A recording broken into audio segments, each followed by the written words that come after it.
اعوذ باللہ من الشیطان الرجیم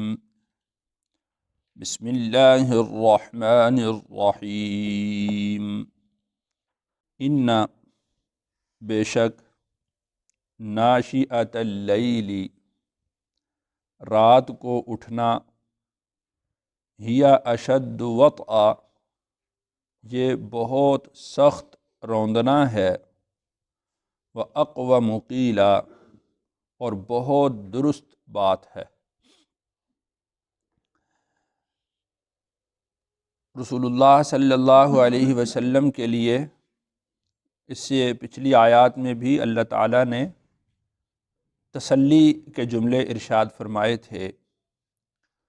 تو یہاں پر ارشاد فرمایا کہ بے شک رات کا اٹھنا وہ بہت سخت روندنا ہے، یعنی تہجد کے وقت میں جب آدمی اٹھتا ہے تو وہ نفس کی بہت زیادہ مخالفت کرنی پڑتی ہے، تو نفس کو روندنا اس میں مراد ہے۔ یعنی آدمی سردی کا موسم ہے تو گرم بستر ہے، لحاف ہے، اس میں لپٹا ہوا ہے، پھر اٹھے گا، ٹھنڈے پانی سے وضو کرے گا، سردی لگے گی، پھر اٹھے گا، پھر نوافل ادا کرے گا، نماز ادا کرے گا، تلاوت کرے گا، ذکر کرے گا،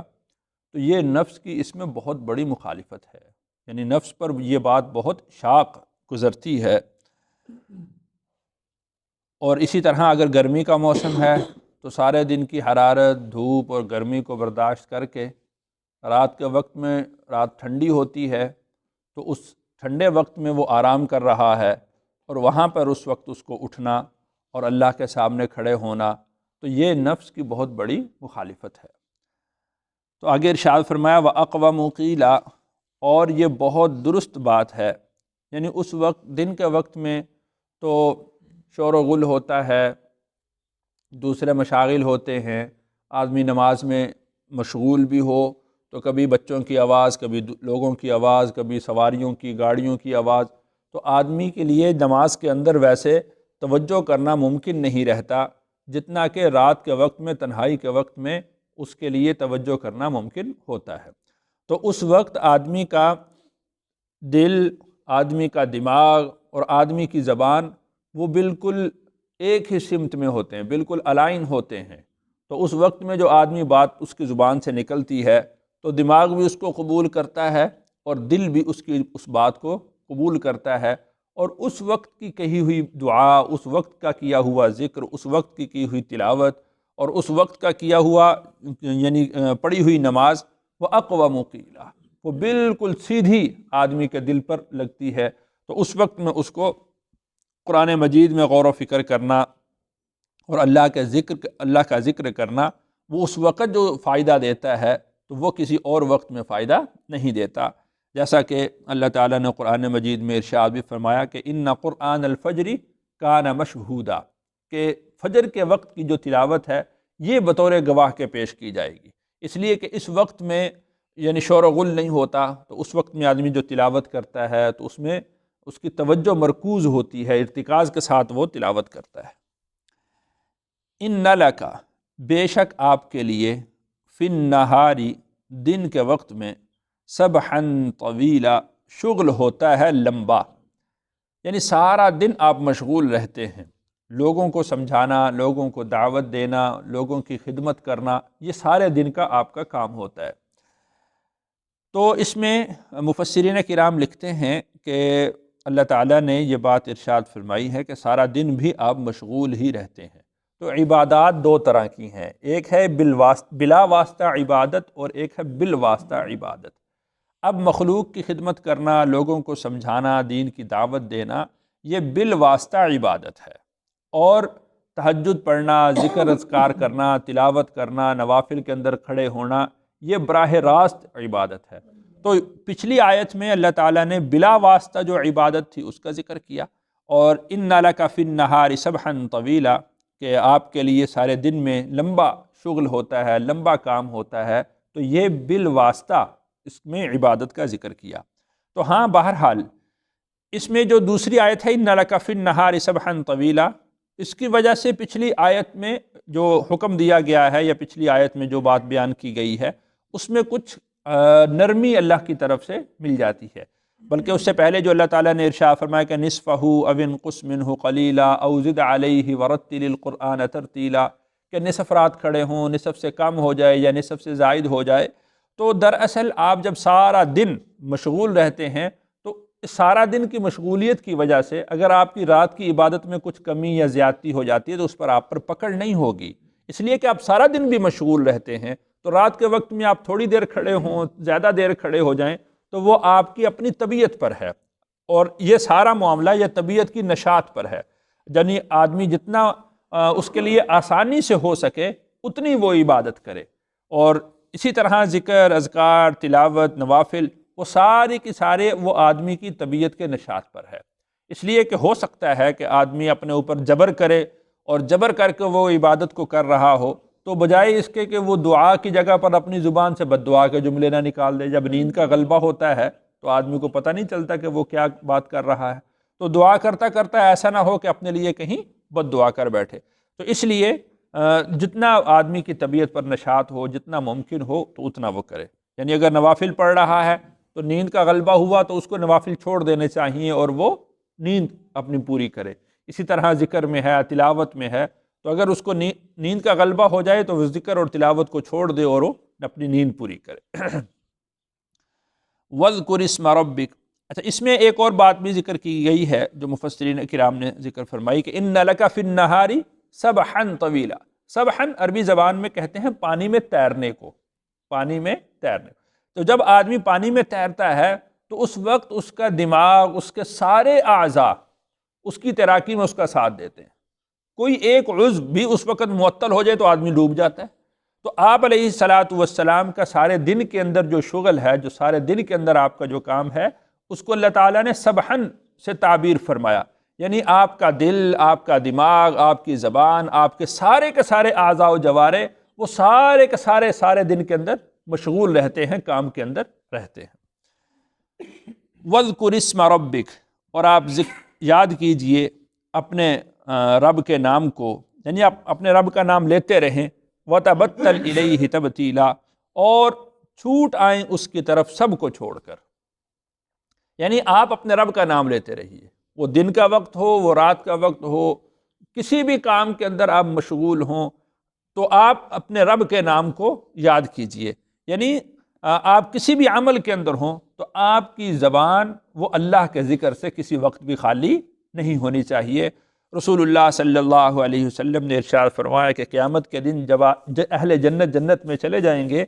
تو جنتیوں کو صرف اس بات کا قلق اور افسوس ہوگا کہ جو گھڑی ہم نے اللہ کے ذکر کے بغیر گزاری، اس وقت جو انعام، جو اجر ان کو دیا جائے گا تو وہ اس بات پر افسوس کریں گے کہ وہ جو ایک گھڑی تھی، اس گھڑی میں، اس وقت میں ہم نے اللہ کا ذکر نہیں کیا تھا۔ تو اس لیے وَاذْكُرِ اسْمَ رَبِّكَ، آپ اپنے رب کا نام یاد کرتے رہا کیجئے، لیتے رہا کیجئے۔ وَتَبَتَّلْ إِلَيْهِ تَبْتِيلًا، اور سب کو چھوڑ چھاڑ کر آپ صرف اسی کی طرف آ جائیے، یعنی کسی پر بھروسہ، کسی پر توکل، کسی سے کسی قسم کا لالچ، وہ تو یعنی آپ علیہ السلام کو پہلے بھی نہیں تھا، لیکن اللہ کی طرف سے ابتداءً یہ حکم دے دیا گیا، جیسے میں نے عرض کیا تھا کہ سورۃ مزمل ابتدائی صورتوں میں سے ہے، تو ابتداء میں ہی آپ کو یہ حکم دے دیا گیا کہ وَتَبَتَّلْ إِلَيْهِ تَبْتِيلًا، کہ سب کو چھوڑ کر صرف ایک اللہ کی طرف آ جائیے، سب کو چھوڑ کر اللہ کی طرف رجوع کر لیجئے۔ رب المشرق والمغرب، وہ رب ہے مشرق کا اور مغرب کا۔ تو مشرق اور مغرب کا رب ہونا، اس سے علامت دی گئی کہ مشرق جو ہے یہ علامت ہے دن کی، اور مغرب یہ علامت ہے رات کی۔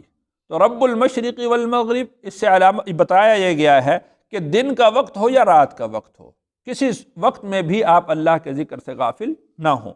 لا الہ الا ہو، نہیں ہے کوئی معبود سوائے اس کے، فاتخذہ وکیلا، پس آپ ہی اس کو اپنا کارساز بنا لیجئے، یعنی رب المشرق والمغرب، مشرق اور مغرب کا رب ہے، اس کے علاوہ کوئی معبود ہی نہیں ہے۔ تو جب رب وہ ہر چیز کا ہے اور اس کے علاوہ معبود بھی کوئی نہیں، کام بنانے والا بھی کوئی نہیں، تو فاتخذہ وکیلا، تو اسی کو آپ اپنا کارساز بنا لیجئے، اسی کو اپنا کام بنانے والا بنا لیجئے، یعنی توکل اور بھروسہ اور اعتماد اور سارے کے سارے کاموں کا انجام وہ آپ اللہ پر ہی چھوڑ دیجئے۔ وَاصْبِرْ، اور آپ صبر کیجئے، عَلَى مَا يَقُولُونَ، ان باتوں پر جو وہ کہتے ہیں۔ یعنی جیسا کہ میں نے عرض کیا تھا کہ مشرکین مکہ جمع ہوئے اور آپ علیہ الصلاۃ والسلام کے لیے وہ فیصلہ کرنے لگے کہ ہم ان کو کیا کہیں، تو وہ جو جملے انہوں نے بولے یا جو القاب انہوں نے آپ کے لیے منتخب کیے تھے، تو ان میں اہانت تھی، اس میں تذلیل تھی، اس میں نعوذ باللہ آپ صلی اللہ علیہ وسلم کی بات اور آپ کی دعوت کو رد کرنا مقصود تھا۔ تو اس سے آپ علیہ الصلاۃ والسلام کے دل پر قلق اور افسوس تو ضرور ہوا کہ میں اپنی قوم کا کتنا مخلص ہوں، میں اپنی قوم کو کتنی خیر کی بات اور بھلائی کی بات بتا رہا ہوں، اور میری قوم اس کے جواب میں مجھے کیا کہہ رہی ہے۔ تو اللہ تعالیٰ تو چونکہ جانتے ہیں دلوں کے بھید کو، تو اللہ تعالیٰ نے ارشاد فرمایا وَاصْبِرْ عَلَى مَا يَقُولُونَ، جو بات یہ کہتے ہیں آپ اس پر صبر کیجئے، یعنی اس کا آپ جواب نہ دیجئے، اس بات کے نتیجے میں آپ ان کی خیر خواہی مت چھوڑ دیجئے، آپ خیر خواہی تو ان کی رکھیے اور ان کو بھلائی کی بات کہتے رہیے، اور ان کے اس کہے کے اوپر آپ صبر کیجئے۔ وَهْجُرْهُمْ هَجْرًا جَمِيلًا، اور آپ ان کو بہترین طریقے سے چھوڑ دیجئے، یعنی آپ ان سے شکایت نہ کریں، ان کے سامنے شکوہ نہ ان کے سامنے کریں، اور یعنی ان کی جو صحبت ہے جہاں سے آپ کو تکلیف پہنچتی ہے، جو ان کی جب آپ بات سنتے ہیں تو وہ ان کی وہ صحبت اور وہ تکلیف والی بات آپ چھوڑ دیجئے، اور حجراً جمیلا، بہترین طریقے سے چھوڑنا، یعنی بغیر لڑے بھیڑے، بغیر جھگڑا کیے، بغیر ان کے ساتھ لڑائی کیے، یا بغیر ان کو ڈانٹے ڈپٹے، یا بغیر ان کے یعنی ان کے سامنے نفرت کا اظہار کیے۔ وَهْجُرْهُمْ هَجْرًا جَمِيلًا، آپ بہترین طریقے سے چھوڑ کر ان کو آپ آ جائیں۔ آگے اللہ تعالیٰ نے ارشاد فرمایا وَذَرْنِي وَالْمُكَذِّبِينَ أُولِي النَّعْمَةِ، وَذَرْنِي، آپ مجھے چھوڑ دیجئے، وَالْمُكَذِّبِينَ، اور جھٹلانے والوں کو، أُولِي النَّعْمَةِ، جو نعمتوں میں رہنے والے ہیں، جو یعنی آسائشوں میں رہنے والے ہیں، وَمَهِّلْهُمْ